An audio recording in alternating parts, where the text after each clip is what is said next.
Over the years, I've had multiple people ask me about the Christmas pageant held in my mother's hometown of Forsel, in the Netherlands. So, given the particular time of year, I thought it only right that I take the time to finally discuss it. I will warn you up front, the Forsel Christmas pageant is not exactly what one might immediately expect when they hear the words Christmas pageant. I would honestly say that the name does not exactly fit it well. But that is what they have called it for as long as I can remember, and if it has any other name, I do not know it. The tradition probably dates back longer than Forsel has even existed. I don't know the full history behind it, and I'm not entirely sure that there is anyone still alive who does. Even those in Forsel who still hold fast to the old traditions, probably don't know where they came from anymore. It's all been lost to time and buried by history. Because of all of that, I can provide no real answers beyond what little I experienced firsthand. I have, however, drawn some of my own conclusions from what I do know, and I imagine that you will do the same. Whether there truly is anything behind the Forsel Christmas pageant or not is really a matter of personal belief. At the end of the day, it is very much just a strange local tradition and may have no real significance towards the rest of the world. Whatever the case, it is what I grew up with, and despite everything, I still do hold my fond memories of it. When I was a young boy, I participated in the Forsel Christmas pageant. But then again, so does every other child under 12. Participation is considered to be mandatory, although that doesn't mean it isn't fun. While yes, the pageant itself is a rather formal and somewhat dour affair, kids will still be kids. Put enough of them in a room together and they'll find some way to have fun. I was a bit of an odd case amongst some of the other children. My mother had been born in Forsel, but she'd moved to the United States where she'd met my father years ago. Most of the year, we lived in a decent-sized house in the American suburbs, but during November and December, we'd spend our time in Forsel, living with my grandparents. I used to look forward to it every year, not just because I got a couple of months away from school, but because I had friends in town. It was always exciting to see them and catch up. It was like for a couple of months, I could live an entirely different life, just for a little while. I wasn't the only one who only lived in Forsel during the holiday season. A lot of people who'd moved abroad came back for the Christmas pageant. They'd bring their kids to participate and it was just as fun to see them too. Most of them had moved to America, but some had come from Canada, England and a few other surrounding countries. The Christmas pageant brought us all together. We would play games during breaks, or after rehearsals. We'd play in the snow, out by the pageant grounds, or play hide and seek in the forest so long as it wasn't too dark. In fact, I remember looking forward to rehearsal days just because I knew I'd get to see my friends. I remember once, my friend Bram and I caught hell from one of the organizers during a dress rehearsal when we took advantage of a break to go tobogganing out back. Our costumes had been covered in snow when we'd returned, and the old woman who'd been organizing the pageant that year chewed us both out in Dutch for the better part of 15 minutes. She'd made us finish the rehearsal soaking wet as punishment, but I can't say either of us regretted a thing, even though I don't think I've ever been so cold in my life. Looking back on it, I suppose it is a little bit funny how excited I was for the pageant every year. As I said before, the actual proceedings are a little bit dull and I can't quite say that it was very Christmassy. Not in the conventional sense, at least, but that's Forsel for you. Their traditions are a little simpler than what most others are used to. In fact, I couldn't tell you of a single place in the world that does Christmas the same way they do it in Forsel, and I'm genuinely not sure I mean that entirely as a compliment.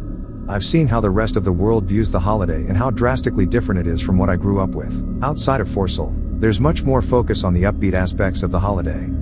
The bright colors, the gifts, and the jolly old man in red. Yes, you get some of that in Forsel, but not quite as much. Christmas was always a much more quiet and formal affair. For example, their Christmas season didn't officially start until December. There were no decorations in November, as those were considered to bring bad luck. It was usually mid-December before anyone began decorating, and even then, they weren't quite as flashy as some of the ones I've seen in other parts of the world. There were no elaborate lights or figurines. It was all very traditional. Grandma and Grandpa would decorate their home with bits of greenery, handmade evergreen wreaths and boughs of holly, amongst other things. Nothing plastic or bought from a store. That was partially because the nearest place to buy such things was an hour or so drive out of town, and partially because they all seemed to look down on such things as an omen of bad luck. We'd cut our Christmas trees from the forest outside of town and decorate them with old ornaments, most of which were handmade by our grandparents, although each member of the family contributed a decoration or two of their own making in time. There were no carolers, or special holiday sales in the local shops. Nobody dressed up as Santa Claus, and there were very few, if any, parties. Outside of the decorations, Christmas was always a quiet and family-focused affair. The only major community gathering they had was the pageant, which was held every year on the evening of December 20th. It came around like clockwork and was carried out in much the same way. As I said before, every child under 12 was required to participate. Usually, there wouldn't be more than 20 or 30 of us, almost half of whom weren't full-time residents. Being a small town, Forsell didn't have very many children, and by the time I left, that number had dwindled to around 15, including those who came down just for the pageant. There are probably even less of them now. The pageant was never particularly exciting to either watch or to perform, but everyone in town came to see it all the same, and every child participated in it. As the sun set on December 20th, everyone in town would venture out to the pageant grounds on the edge of town. The pageant grounds were carved in stone, near the edge of the forest. People brought their own chairs to set them down and would watch as the children gathered with their backs to the trees. They would assemble in rows with the youngest in the front and the oldest in the back, all of them dressed in red cloaks lined with white furs, and they would sing. The songs they had them sing were always strange. The lyrics weren't in any language I know. In fact, I'm not sure just what language they were in at all. I have looked, half-heartedly, for an answer, but I've never found one. We all knew what the lyrics were supposed to mean, of course. We had all read the lyric sheets which came with a translation. Although I don't think any of us thought too hard on any of it. It wasn't until recently when I thought about the Forsell Christmas pageant that I truly stopped to think about them and realized just how odd they were. The translated lyrics were as follows, although my memory is a bit rusty, so if there are some errors, please forgive me. In the forest, where the snow is not broken and the old man sleeps. In the house, where the fire is cold and the old man sleeps. Be good and walk quietly. Don't make a sound, light the fire and open the wine. The old man sleeps for now. We offer a gift of roast meat and red wine. On this day, would no sinner be unpunished. On this night, let no good man be harmed. Follow the song. Let the old man sleep again. The song doesn't make much sense outside of context, unfortunately, and translated into English, I'd say that it loses most of its impact.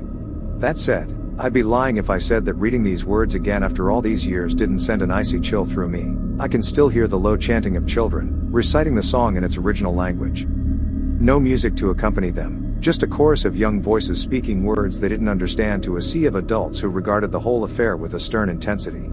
This was always the first song sung that began the pageant, and it was the most important. There were other songs sung after this, of course, but nothing with quite the same impact. Nothing in that bizarre, forgotten language that no one understood. The other songs were more traditional Dutch carols, the kind you'd hear elsewhere in the Netherlands, and most of the children participated in those while the other part of the pageant was prepared.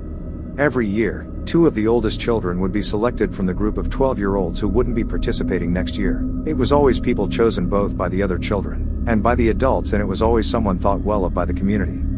They were usually the kids who did well in school, were kind to their friends, and treated others with empathy. Good kids. Most children don't see the full extent of the Forsell Christmas pageant.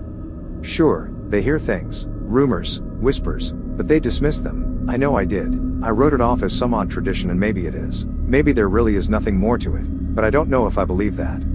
When I was told that I was one of the ones who was chosen amongst my peers, I was beyond excited. I'd seen it happen to others over the years. During the pageant, while the younger children sang, the oldest would quietly leave and retreat into the woods with one of the adults. They would remain absent until the last song, when at last they would return. We never saw what they did and nobody ever talked about it. But I knew that it involved the chosen children doing something special. But I'd never imagined that I would be one of the ones who was picked. I wasn't a full-time resident, but I guess that hadn't stopped them before. I was a good student back at home, much to the pride of my grandparents, who were quite vocal about it. I had lots of friends both in Forsell and back home, and I got along well with just about everybody, but I probably could have named others who were a better fit. Maybe that was why I was the ideal choice? I can't say, but I was excited nonetheless. The other child who had chosen alongside me was a girl named Mila. Unlike me, she lived in Forsell full-time and I only somewhat knew her. I can't say we were ever really friends. I had heard whispers and rumors about her, of course, none of which were very flattering. Even in a small town, kids can be cruel. What I did know for sure, however, was that her family life was not a happy one. Her father had passed away years ago, although I could not tell you how, and her mother worked long hours at a local lumber mill. Without any other family in her life, Mila had started down a difficult path. I'd heard that she missed school often, and while I was in Forsell, I'd seen her in a pickup truck, belonging to some stranger from out of town a few times. A man who was at least old enough to drive. Once my friend Bram and I had spotted her sleeping in a tent in the woods. You could smell the alcohol on her from a good distance away. Her life was not set up to be a happy one, and knowing what I knew about her, I pitied her more than anything else. She was not who I would have expected to be chosen alongside me, but I never resented her for that. If anything, I couldn't help but be happy for her. Perhaps this would be a good thing? Maybe it was a sign that things were getting better for her? Who could say? During the rehearsals, the adults spent extra time with me and the other children my age. We would stay longer, while the other kids were allowed to play, and we would venture into the woods to a small, snowy clearing. There they told us how we would be here. After the opening song of the pageant, they told the others how they were to wait, patiently and silently, while Mila and I were to venture alone into the woods. They said it was part of the tradition, that the path was clearly marked so we wouldn't get lost. I never questioned any of it. It was too exciting to question it. It's funny, tell a person they were chosen, tell them that they're special. They'll do just about anything. All of it was just part of the tradition, part of the pageant. They never let us actually go down that path. They said we could only go down that path in the woods on the day of the pageant. They never explicitly told us what we'd be doing when we went down there either. They simply told us that we'd know, and of course I trusted them implicitly. Mila and I never really spoke during the rehearsals. When she was there, I honestly wasn't sure what to say to her, and she mostly preferred to keep to herself anyways. I got the impression that she wasn't particularly interested in having been chosen, but I didn't let her lack of enthusiasm kill my own excitement for the coming pageant. I was so blinded by the idea that something special, something very few others had seen, was waiting for me that I couldn't have cared less what she did or didn't do. December 20th rolled around. I was 12 years old, and it felt like the single proudest day of my life. My age group was the last on the stage. We were dressed in the same red cloaks as the others, but mine and Mila's were special amongst them. There was a gold trim to the fur and a shimmering gold pattern on my cloak that marked us as the ones they'd chosen. I still have photographs of myself from that night, beaming with pride, dressed in that red and gold cloak as if I'd just achieved everything I could have possibly wanted.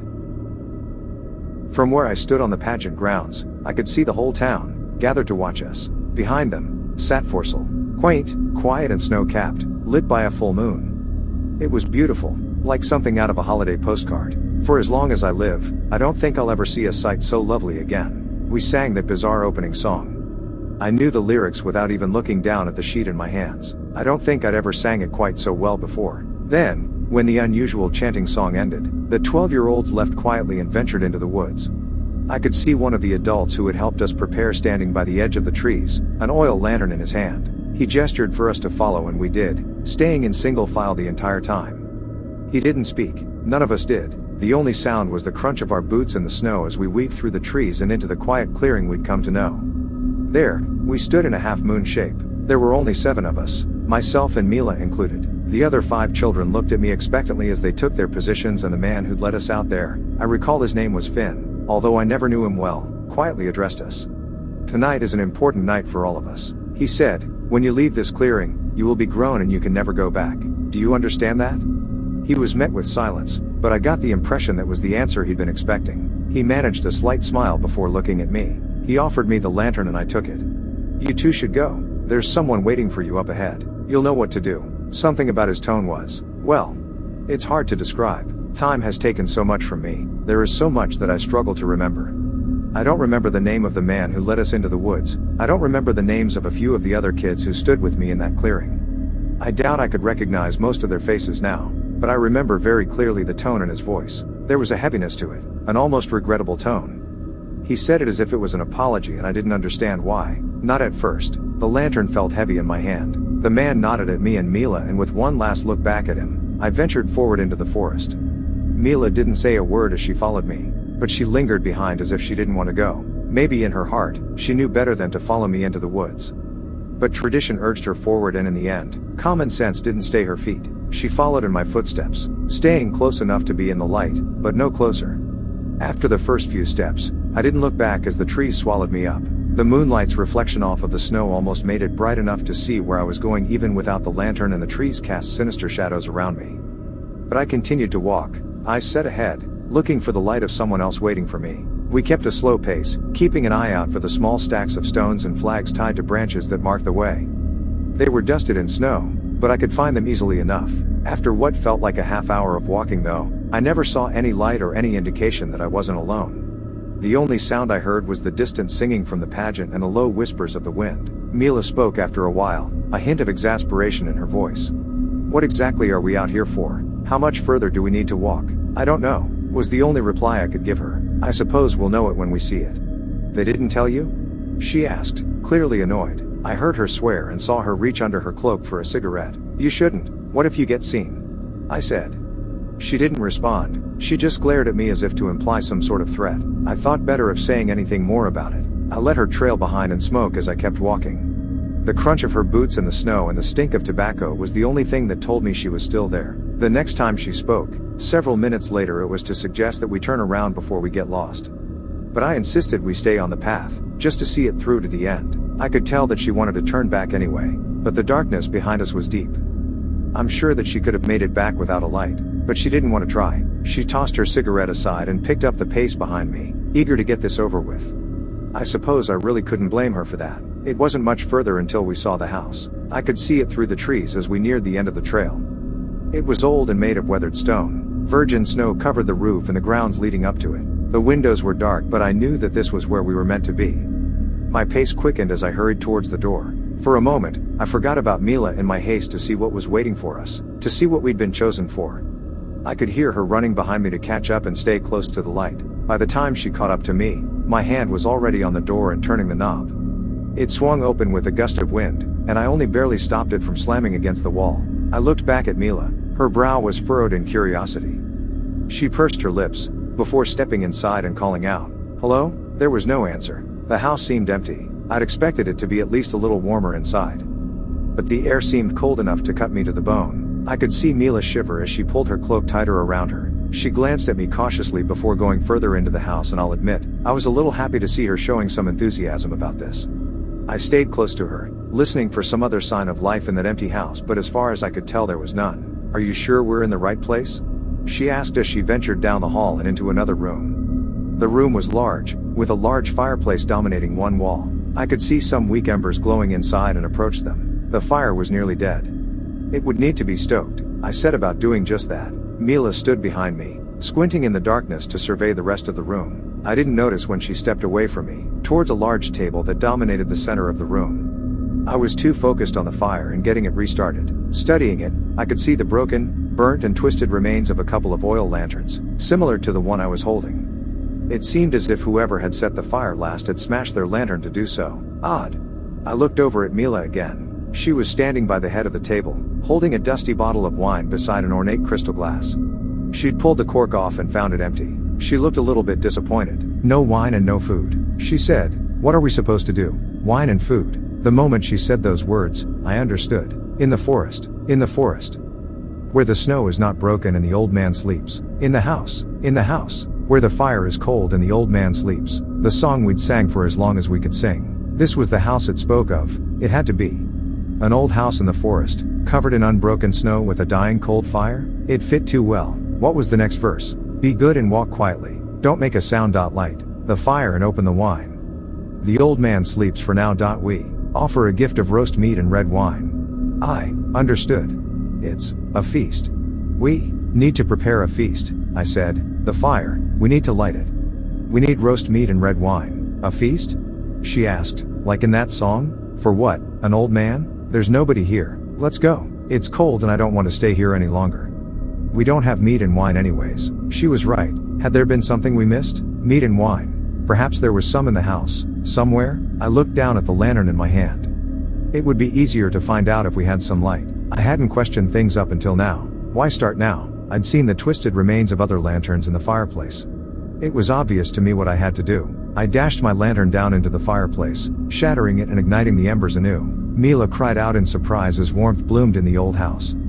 I looked around, blinking as my eyes adjusted to the light. The old house did look abandoned. But there had to be something here, right? I brushed past her as I ventured into another room, looking for a kitchen or a pantry.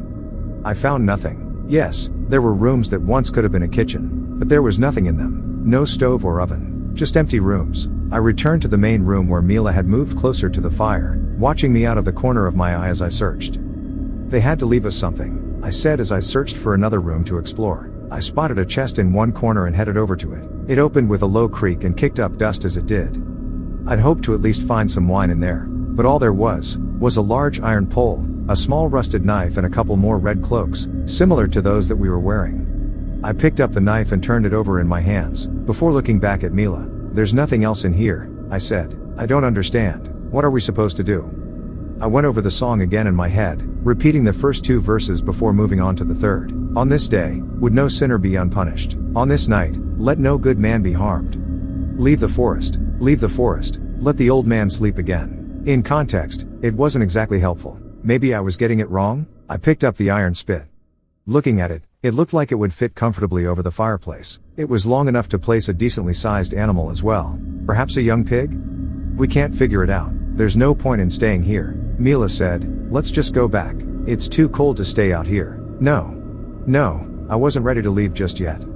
I wanted to figure this out. I wanted to understand what was going on here. I looked at the knife in my hand, reciting the final verse of the song under my breath and trying to decipher its meaning, if indeed it had any meaning. As I did, I could hear something move on the floor above us. Something massive seemed to stir and the entire house seemed to creak under its weight. Both Mila and I fell silent as we looked up.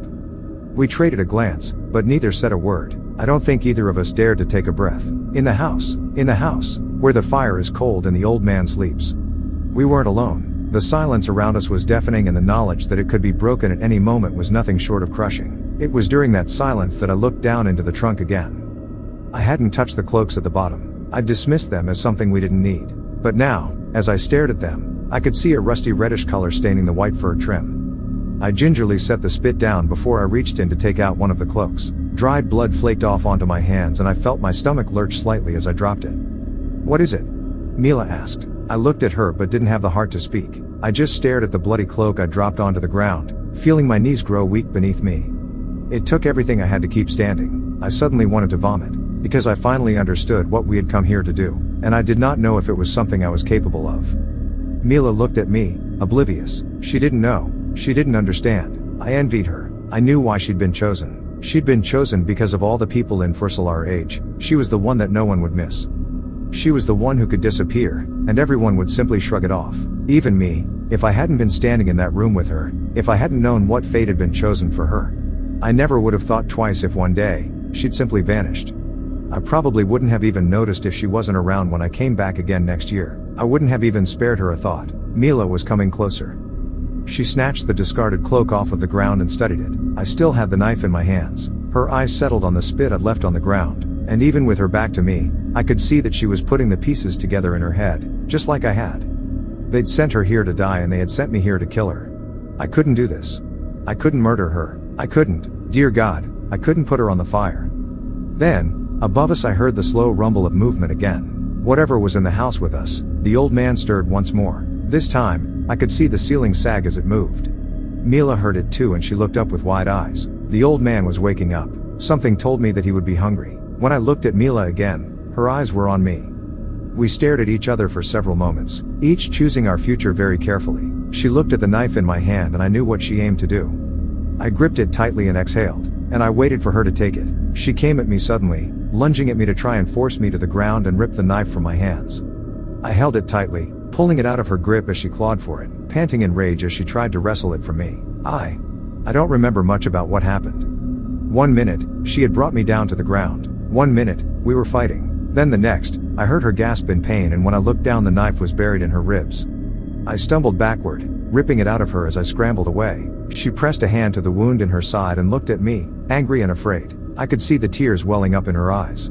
I could feel tears welling up in my own. We offer a gift of roast meat and red wine. The old man needed his wine. I held the knife in my shaking hand as I made my way to the table. I picked up the crystal wine glass and approached her again. Mila looked up at me, knowing what was going to happen next but too badly hurt to resist it anymore. Her lips trembled, tears of anger and dread ran down her cheeks. We don't have to, she said. Those were her final words to me. Noah. We don't have to. Maybe we didn't. Maybe. After I cut her throat, I forced the wound over the wine glass and let it fill with her blood. Mila died, gasping and choking on the floor. I waited until she was dead before I prepared her for the fire. Above me, I could hear the slow creak of movement. I could hear the old man coming. By the time I heard him on the stairs, his obscene feast was cooking. I didn't stay in the house to see him for myself. As I heard his heavy footsteps draw nearer, I ran back the way I came and out the door, into the snow. My hands were still slick with Mila's blood. I was crying as I stumbled back out into the woods. I had no light to guide me, but I could hear the distant songs from the pageant. So long as they sang, they would guide me home. I stumbled forwards, away from that house, away from Mila and what I'd done to her. But even as I returned to the woods, I could still hear the jolly laughter of the old man from inside the house.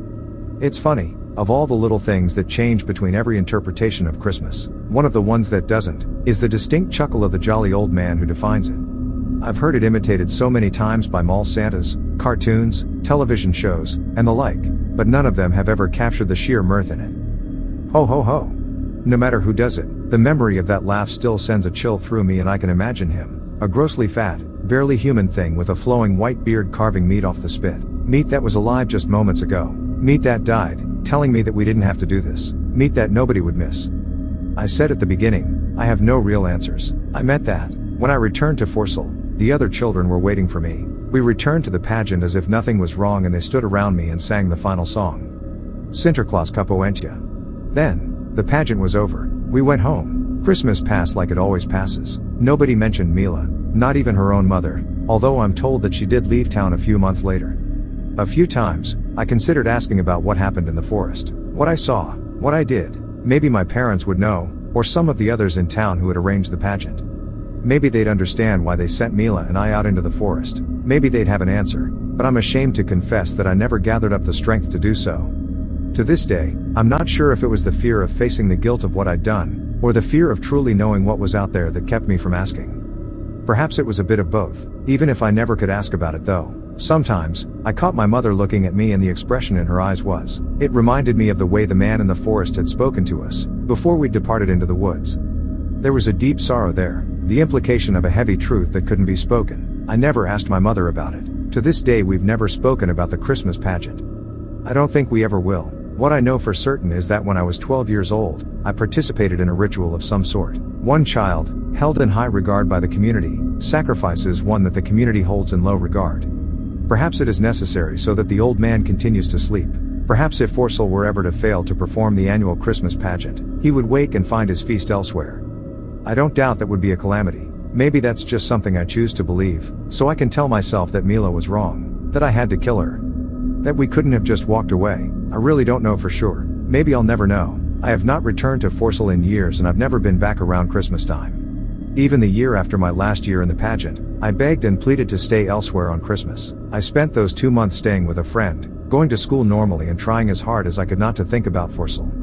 It always crept back into my mind, though, always. After my grandparents died, my parents moved to Forsell full time. I was old enough to strike out on my own then, so that's exactly what I did. I still talk to them, but I very rarely visit. I tell them that a flight to the Netherlands would be too expensive. It's a good excuse. I haven't seen the Christmas pageant ever since my last year participating. But when I was down in Forsell last, about 5 years back, I couldn't help but notice that the town seemed smaller than before. There were more abandoned buildings and fewer people. I can't imagine there are a lot of children left there now, and somehow, I doubt that those who've moved away are coming back just for the holidays. There are precious few things left to tie anyone there anymore. My parents don't talk about the state of the town, but I can hear it in their voices. Forsell is dying. It's dying the same slow, drawn-out death that countless small communities have died in the past. I'm not entirely sure how I feel about that. Part of me is almost glad, but part of me is afraid of it. I can hear the dread in my parents' voices whenever they dare to mention Forsell. From an ocean away, I can almost sense their fear of the upcoming holiday season. How many children are left in Forsell now? At least one less every year. How many people are still putting together the pageant? How much longer can they carry on? And what happens when they can't?